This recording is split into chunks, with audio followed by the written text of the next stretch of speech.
Bonjour tout le monde. Allez, aujourd'hui nous allons découvrir le jeu Orlog, un jeu pour 2 joueurs à partir de 14 ans pour des parties d'environ 15 minutes. Alors Orlog, c'est un jeu 2D qui est tiré du jeu Assassin's Creed. Perso, j'ai jamais joué sur informatique, sur console ou sur PC. Donc j'ai découvert le jeu avec la boîte du jeu de société, donc on va découvrir ça tout de suite. Voilà. Alors, avec ce jeu, nous voyons de suite que c'est un jeu de dés. C'est un jeu pour 2 joueurs, et le but du jeu, c'est de mettre les points de vie de l'adversaire à 0. Donc les points de vie, on les voit ici, sous forme de petites pierres. Donc on en a 15 chacun. Et le but du jeu, ça va être de faire tomber les points de vie de l'adversaire à 0. Donc qu'est-ce qu'on a sur le plateau de jeu? Eh bien, on a un jeton premier joueur. On a 2 petits réceptacles pour lancer les dés, pour chaque joueur. On a les points de vie, là, sous forme de petites pierres. Nous avons les jetons faveur divine, qui vont nous permettre d'invoquer des dieux. Et nous avons ici les fameux dieux. Voilà, sous forme de petites tuiles comme ça, avec leur pouvoir indiqué derrière. Donc, pour la démonstration, on va faire quelque chose de simple. On va juste prendre les 3 dieux de base, comme qui dirait. Donc, la frappe de Thor. Donc, la frappe de Thor, c'est celle-là. On va prendre le rajeunissement d'Idun. Voilà, c'est celle-là. Et le sacrifice d'Odin. Je vais vous expliquer un petit peu comment ça marche tout ça. Donc, alors déjà, pour la petite histoire, il y a 20 dieux différents. Hein. Donc au début de la partie, on en prend 3. Enfin, il y a des règles différentes selon la complexité de la partie qu'on veut faire. On peut en prendre 3, 4, je sais pas. Enfin, on s'organise un peu comme on veut, hein, ça dépend. Bref, là pour la démo, on va en prendre 3 chacun. Chaque joueur va prendre 3 dieux et chacun des 2 joueurs aura les mêmes dieux. Voilà, ce sera plus simple. Tous les autres dieux, je les ai mis là, comme ça vous voyez qu'il y en a toute une tripotée. 22 chacun. Voilà. Donc alors, regardons un petit peu ce que font ces dieux. Après je vous explique comment on lance les dés, comment ça marche, tout ça. Comme ça vous saurez un petit peu comment ça marche. Donc les dieux marchent avec les jetons faveur divine. Donc là c'est Odin. Alors, sacrifice d'Odin. Après la phase de résolution, sacrifiez n'importe quel nombre de vos points de vie et gagnez des jetons de faveur divine pour chaque point de vie sacrifié. Alors, sacrifice d'Odin, d'abord vous payez par exemple 6 faveurs divines qui sont là, et ensuite vous sacrifiez des points de vie autant que vous voulez, et vous gagnez 3 jetons de faveur divine par point de vie sacrifié. Mais sinon, si vous avez un petit peu plus de jetons de faveur divine, vous pouvez en jeter 8 et gagner 4 jetons de faveur divine par point de vie sacrifié, ou alors vous pouvez payer 10 jetons de faveur divine et gagner 5 jetons de faveur divine par point de vie sacrifié. Donc voilà, vous vous blessez, mais en contrepartie, vous pouvez gagner des jetons de faveur divine qui pourront ensuite vous permettre d'invoquer d'autres dieux. La frappe de Thor. Bon, c'est pas très compliqué la frappe de Thor non plus. La frappe de Thor, elle est où? Elle est où? Frappe de Thor. Voilà, vous payez 4 faveurs divines et vous faites 2 dégâts à l'ennemi, ou alors vous payez 8 faveurs divines et vous faites 5 dégâts à l'ennemi, ou alors vous payez 12 jetons de faveur divine et vous faites 8 dégâts à l'ennemi. Voilà, donc toujours ces jetons. Et ensuite les soins.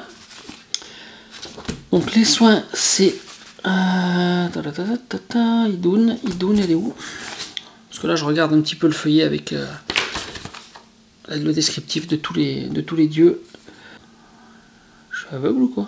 Qu'est-ce que c'est que cette histoire? Rajeunissement d'Idun, voilà. Donc gagnez des points de santé après la phase de résolution. Pour 4 jetons, vous gagnez 2 points de vie. Pour 7 jetons, vous en gagnez 4. Et pour 10 jetons, vous en gagnez 6. Voilà, ça permet de refaire ces points de vie. Bien, bon alors, comment on commence à jouer? C'est simple. D'abord, on détermine un premier joueur. Donc en général, un joueur choisit pile, l'autre choisit face. On lance la pièce et en fonction de qui a trouvé la bonne face, voilà, il y en a un des deux qui devient premier joueur. Alors admettons, c'est le joueur de droite qui devient premier joueur. Bon, je ne vais pas vous expliquer toutes les faces, vous allez voir en temps réel, comme ça sera plus simple. Alors, c'est parti. Donc, le premier joueur va lancer les dés, tout simplement. Alors, qu'est-ce qu'on a? Le premier joueur lance les dés, il a 3 haches, donc les haches c'est les attaques au corps à corps. Une flèche, la flèche c'est une attaque à distance. Un bouclier, le bouclier c'est une défense contre les attaques à distance, donc contre les flèches. S'il y avait eu un casque, c'était une défense contre les haches. Et la main c'est pour piquer un jeton de faveur divine à l'adversaire. Alors là, admettons, qu'est-ce que je fais? Je vais garder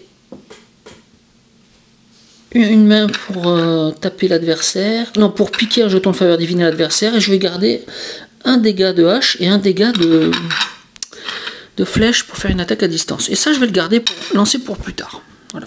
Donc on a droit, chaque joueur a droit à 3 lancers. Donc là maintenant, c'est le deuxième joueur qui joue. Le deuxième joueur lance ses dés. Alors il a vu qu'il se faisait attaquer à la flèche et à la hache, et qu'on va lui piquer un jeton de faveur divine, éventuellement, s'il réussit à en avoir. Qu'est-ce qu'il va faire? Il va garder un bouclier pour se protéger de la flèche. Et puis, il va prévoir de lui mettre une hache, un coup de hache, et de lui lancer une flèche à l'autre. Allez, c'est parti. Et là, il n'a pas choisi de main pour piquer une faveur divine, parce qu'il n'y en a pas en face. Une faveur divine, on peut en gagner quand il y a un petit contour doré. Là. Mais là, il n'y en a pas. Allez, lui, il relance. Oh, 3 haches. 3 haches. Alors on n'est pas obligé de prendre quelque chose, hein. On peut tout garder pour le dernier lancer. Mais là, peut-être que ce joueur peut se dire, je vais me la jouer bourrin. Allez, je garde 3 haches, donc comme ça fera 4 haches. Et une attaque à distance et une flèche. Allez, lui, il va relancer. Alors, comme il y a 4 haches en face, il va se garder un casque. Il n'y a qu'une seule flèche, donc c'est pas la peine de garder un deuxième bouclier. Puis il va relancer, il va faire son 3e lancer, éventuellement. Ah, quoique. Là, il aurait pu avoir une faveur divine, avec le contour doré. Bon. Bon, il va relancer ses dés, allez. Ah un casque, très bien, comme ça il va pouvoir se protéger un peu plus, et il garde une hache. Bien. Voilà, normalement, alors là, vous voyez, il n'y a pas eu un seul contour doré. Donc personne n'aura de jeton faveur divine. Donc c'est un peu stupide d'avoir pris ça, parce qu'il n'aura rien comme jeu faveur divine. Il ne pourra pas en piquer l'adversaire, mais tant pis.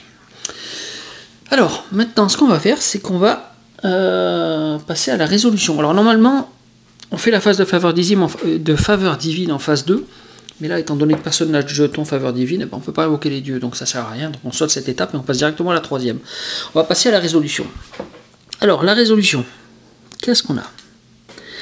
Tout d'abord, le joueur de droite, le premier joueur, attaque avec une flèche. Mais le joueur de gauche se défend. Donc la flèche ne touche pas. Ensuite, le joueur de droite attaque avec une hache, mais le joueur de gauche a un casque. Donc la hache est annulée. Le joueur de droite remet un coup de hache, et le joueur de gauche a un casque. Donc les deux haches sont annulées par les deux casques. Ensuite, c'est toujours le joueur... le premier joueur qui est prioritaire pour infliger des dégâts. Donc ensuite, lui, il met 2 coups de hache, mais lui, il n'a plus de casque. Donc, le joueur numéro 2 se prend 2 dégâts. Il perd 2 points de vie. Ensuite, le joueur de gauche, le deuxième joueur, il inflige 2 coups de hache et une flèche. Là, il n'y a ni casque ni bouclier, donc le joueur de droite perd 3 points de vie. Donc, qu'est-ce qui se passe maintenant? Normalement, on applique la griffe, la main, qui prend des faveurs divines à l'adversaire, mais là, comme il n'y en a pas à prendre, le deuxième joueur ne perd rien, et le premier joueur ne gagne rien. Là, c'est simple. On change de premier joueur, et on recommence une nouvelle manche. Allez, c'est parti.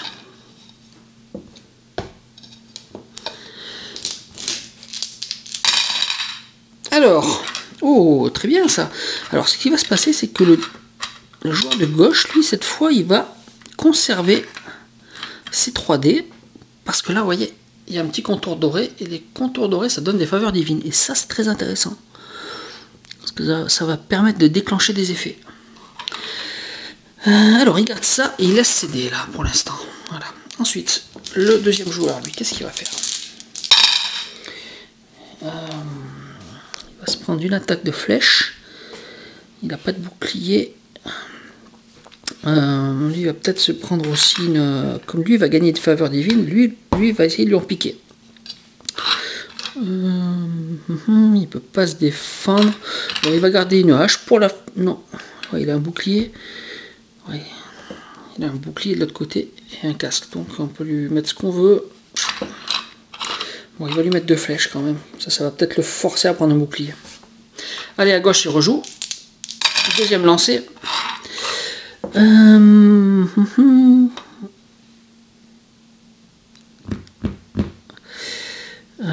va lui prendre un jeton, aussi un jeton de faveur divine. Voilà, soit il va le garder pour plus tard. Allez, deuxième lancé pour le deuxième joueur. Alors, il va se prendre un casque hein, pour se protéger du... Ah non, il n'y a pas de coup de hache pour l'instant. Non, il va reprendre une griffe. Parce que comme le deuxième joueur active sa capacité de vol après le premier joueur, du coup, il va pouvoir lui prendre 2 jetons. Ça va être intéressant. Est-ce qu'il prend autre chose? Non, il va relancer ses dés plus tard. Allez, le premier joueur relance ses dés. Ben là, le premier joueur, il est très très intéressé par de la défense et par des jetons faveur divine. Parce que là, il va en avoir 5. Allez, le deuxième joueur rejoue. Ah ben, une troisième griffe, troisième main et un casque. Qui ne servira à rien parce qu'il n'y a pas de hache en face, mais bon, tant pis. Bien. Alors.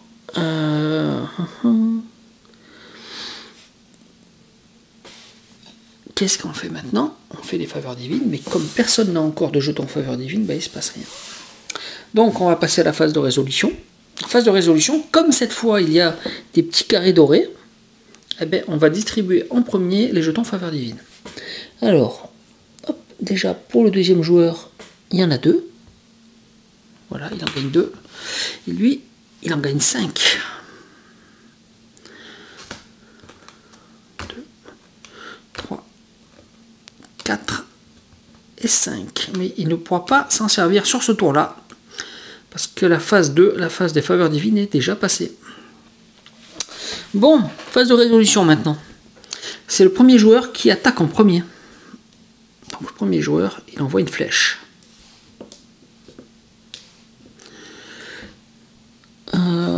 Le deuxième joueur ne peut pas se défendre, il perd un point de vie. Ensuite, hop. Je ne sais plus ce qu'il y avait là. Il y avait un casque, je crois. Hein. Ouais, il y avait un casque.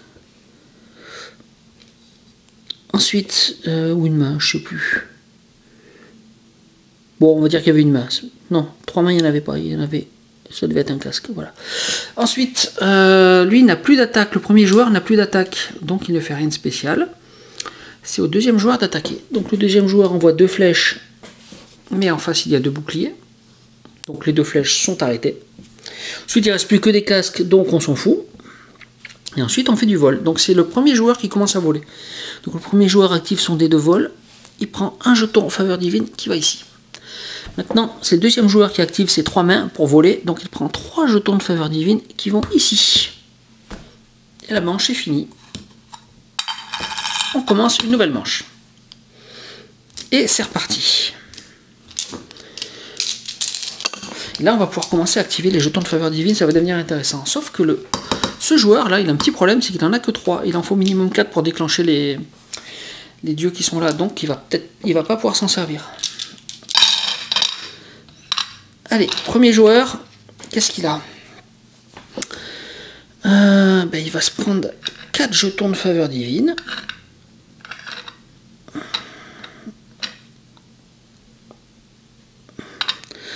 Non, 2, il va en prendre pour l'instant, ça va suffire. Et 2 attaques. 3 attaques, voilà, ça fait 3 attaques. Allez, le deuxième joueur lance les dés.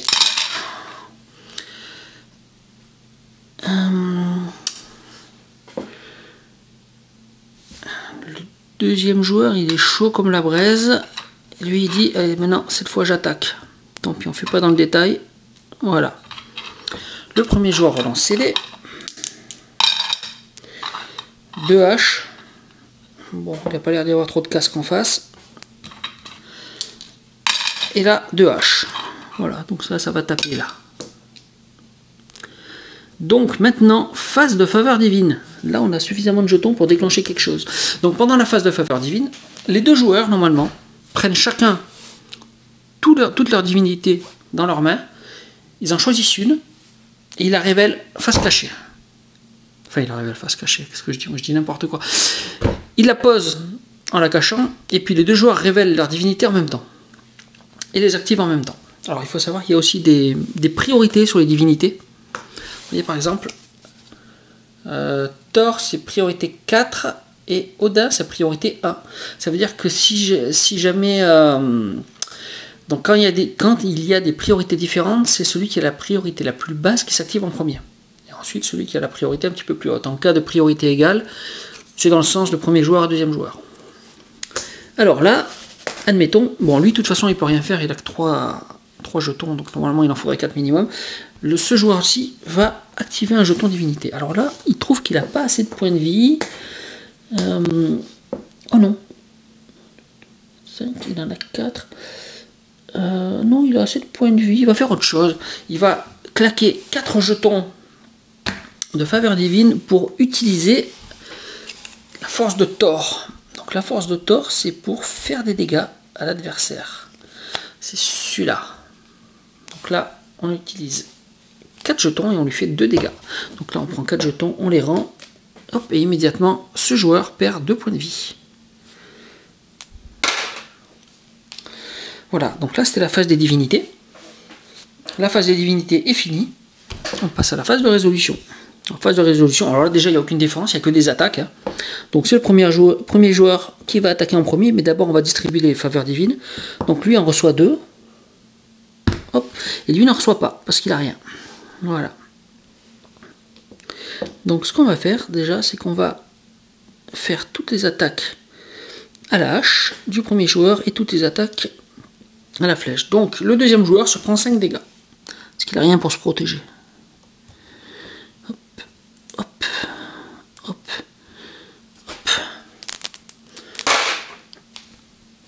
Ensuite, le deuxième joueur lui inflige 6 dégâts. En face, il n'y a rien pour se protéger, donc le premier joueur se prend 6 dégâts.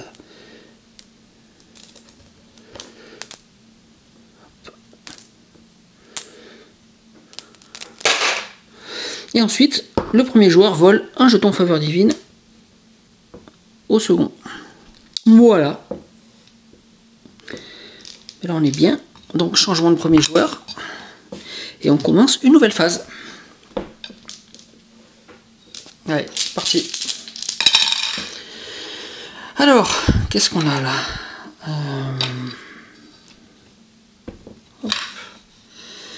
On a un bouclier. Ouais, il va prendre un bouclier. Il n'y a plus beaucoup de points de vie. Enfin, il y en a 5 contre 6. Un bouclier et une main.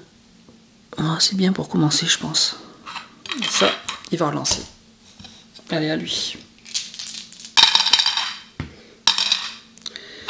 Alors, lui aussi, il va prendre 2 mains pour voler des faveurs divines, pour pas que l'adversaire prenne l'avantage. 3 mains même. Et un bouclier pour essayer de se défendre un peu. Alors là, qu'est-ce qu'il va faire? Lui, il va se protéger. Il va lancer quand même... il va quand même lancer 2 attaques à la hache pour gratter l'adversaire. Allez, dernier lancer. Non, ça c'est le deuxième. Non, ça c'est le dernier lancer. Le deuxième lancer, celui-là. Lui, il va se prendre un casque pour se protéger. Et dernier lancer pour le premier joueur. Allez, encore un coup de hache. Et lui, allez, encore un bouclier qui ne servira absolument à rien. Bien. Bon, phase de faveur divine. Ben là, il n'y a que 3 jetons. Ça, c'est pas suffisant. Et là, il n'y en a que 2. Donc, ils ne pourront pas invoquer les dieux sur cette manche. Alors,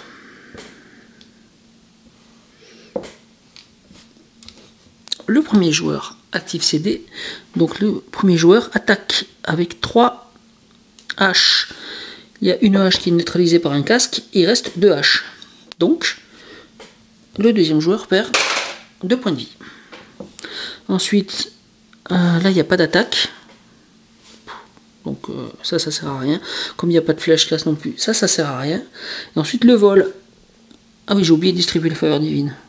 Non, là, normalement, il en gagne 3. Voilà. Et là, il en gagne 1. Voilà. Oui, les faveurs divines, on le fait toujours en phase 1, en phase de résolution. Bon, maintenant, on va résoudre le vol de faveurs divines. Donc le premier joueur commence par en voler une, hop, qui va ici. parce qu'il n'a qu'une main, et lui en a 3 de mains, donc il en vole 3 qui vont aller ici. Donc ça veut dire qu'au prochain tour, là, 2, 3, 4, il y aura 6 faveurs divines. Il y aura 6 faveurs divines de ce côté-là. Là, il n'y en aura que 3, donc lui ne pourra pas activer ses faveurs divines. Dommage pour lui. Allez, le premier joueur change de côté. Et c'est reparti pour un tour.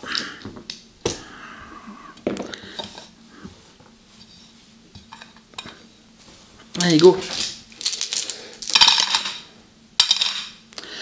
Alors, là, il y a 6 points de vie. Et 6 faveurs divines. Ben il va tout faire pour avoir de la faveur divine et pour se soigner ou pour attaquer. Pour soigner, ça peut être bien. Et pour voler aussi les faveurs divines. Donc ça... non, ça, il va... Ouais, ça fait 4 faveurs divines. Ça va être intéressant. Donc là, le premier joueur garde tout. Allez, au deuxième joueur. Donc le deuxième joueur, lui, ce qui l'intéresse, c'est de tuer les 3 derniers points de victoire qui restent. Donc lui, il va mettre le paquet sur la hache, probablement. Vu qu'il n'y a pas de casque en face. Donc, deuxième lancé. Non, ça ne l'intéresse pas. Troisième lancé. Encore une hache. Et 2 boucliers. Bien. Allez, phase de résolution. Donc là, on distribue les faveurs divines. Donc 1, 2, 3. Non, pardon, excusez-moi. Phase 2, c'est résolution des dieux. J'ai failli l'oublier. Donc, lui va jouer. Donc il n'a plus que 3 points de vie. 1, 2, 3, 4, 5, 6. Il a 6 faveurs divines. Est-ce qu'il peut faire quelque chose pour se soigner? Ah, il en faut 7. Il en faut 7 pour se soigner de 4 points de vie. Alors, avec 6 faveurs divines, est-ce qu'il peut faire quelque chose? Non, il en faut 8. C'est avec les 2 autres dieux. Aïe, aïe, aïe. Donc, on peut utiliser qu'un seul dieu par manche. Bon, bah écoutez, il va utiliser la régénération. Il va utiliser 4 faveurs divines. 1, 2, 3, 4 et se soigner de 2 points de vie. Donc il récupère 2 points de vie. Voilà. Lui ne peut rien faire. Hein. Il n'a pas assez de faveurs divines. Bon. Allez, on passe à la phase de résolution. Donc d'abord, on distribue les faveurs divines. Donc lui, on gagne une. Parce qu'il n'en a qu'une. Là, 1, 2, 3, 4. Donc là, il y en a 4 qui arrivent ici. Voilà. Donc lui est premier joueur, donc il attaque en premier. Donc il va mettre une flèche et un coup de hache. Donc la flèche est bloquée. Hop. Et le coup de hache passe. Donc lui perd un point de vie. Ensuite, ça pique. Lui met 4 coups de hache. Là, il n'y a pas de casque, donc les 4 coups de hache passent. Donc lui, il ne reste plus qu'un seul point de vie. Et ensuite, il n'y a plus d'attaque. Donc ça sert à rien. Ça sert à rien. Et lui, il vole 2 faveurs divines à celui-là. Et là, ça va lui en faire 1, 2, 3, 4, 5, 6, 7, 8. Ça va piquer. Ça va vraiment piquer parce que là, il va pouvoir déclencher la fureur de Thor. Et pour 8 faveurs divines, il va pouvoir lui faire perdre 5 points de victoire au prochain tour. Ça va faire très mal. Allez, on change de premier joueur. Et on recommence. Vous avez vu, c'est... Rien n'est défini à l'avance au niveau de la fin de la partie. Hein. On pensait que celui-ci allait se faire tuer. En fait, c'est peut-être lui qui va perdre. Et très rapidement. Allez, c'est reparti. Hop. Alors. Je crois qu'il pourra faire ce qu'il veut. De toute façon, à la face des dieux, il va se faire tuer. Donc, il va prendre 2 haches, un casque. Et ça, il le relance pas. Allez, à lui. Alors, lui, il va prendre 3 casques. Et 2 boucliers. Voilà. Donc, lui, il relance. Il va prendre une hache de plus. Ça sert à rien. Lui, il relance. Non, on s'en fout, il veut de la défense lui. Là, il relance une dernière fois, il va prendre une hache de plus. Ça, il est obligé de le garder. Et ça, dernier lancé, il va prendre une main. Bon, et c'est là qu'arrive la fin du jeu. Lui n'a pas assez de jetons pour invoquer un dieu, mais lui, par contre, il en a 1, 2, 3, 4, 5, 6, 7, 8. Donc, ce joueur invoque Thor. Et pour 8 faveurs divines, il fait perdre. Hop, attention. Ah, je fais tout tomber. Bon, on s'en fout. Ouais, je fais tout tomber, c'est catastrophique, c'est n'importe quoi. Allez, ça on le vire. Hop. Ah, je vais y arriver. Voilà. Donc je disais, ce joueur invoque Thor. Et pour 8 faveurs divines, que j'ai déjà posé là, que j'ai dépensé, il fait perdre 5 points de vie à son adversaire. Les dieux ont parlé, ce joueur a perdu. Et voilà, vous savez tout. Bon, je vais pas vous expliquer tous les dieux parce qu'il y en a trop, mais disons qu'il y en a plein. Et puis, ils sont tous aussi sympas que les différents dieux qu'on a là. Voilà. Bon, il y en a un que j'ai pas utilisé. J'aurais pu utiliser le sacrifice d'Odin, mais je l'ai pas fait. Donc ça permet de se blesser volontairement et de récupérer des jetons de faveur divine. Voilà. Si j'avais dépensé 4 faveurs divines, j'aurais pu perdre des points de vie volontairement. Et pour chaque point de vie perdu, j'aurais gagné 3 faveurs divines. Voilà, il y a plein d'autres dieux. Je vous en décrire un, tiens, pour vous dire ce qu'il fait. Un supplémentaire, par exemple, il y a l'invulnérabilité de Baldr. Ajouter un casque pour chaque dé qui obtient casque. Ajouter un bouclier pour chaque dé qui obtient bouclier. Voilà, ça permet de doubler les boucliers, enfin doubler, voire plus. Parce que pour 3 faveurs divines, vous rajoutez un casque et un bouclier par chaque dé casque ou bouclier. Pour 6 faveurs divines, vous en rajoutez 2. Et pour 9 faveurs divines, vous en rajoutez 3. Donc c'est une super défense. Voilà, puis il y a plein de dieux différents. Bon bah écoutez, vous savez tout, vous savez l'essentiel. C'est un très bon jeu. Et puis je l'ai à la boutique. Et puis dès que j'en ai plus, bah, je recommande. Voilà, bah écoutez, n'hésitez pas à venir à l'As du Roi, au 49 rue Foch à Perpignan. Il y a des bons jeux et il y a de quoi s'amuser. Allez, bonne journée, à bientôt, au revoir.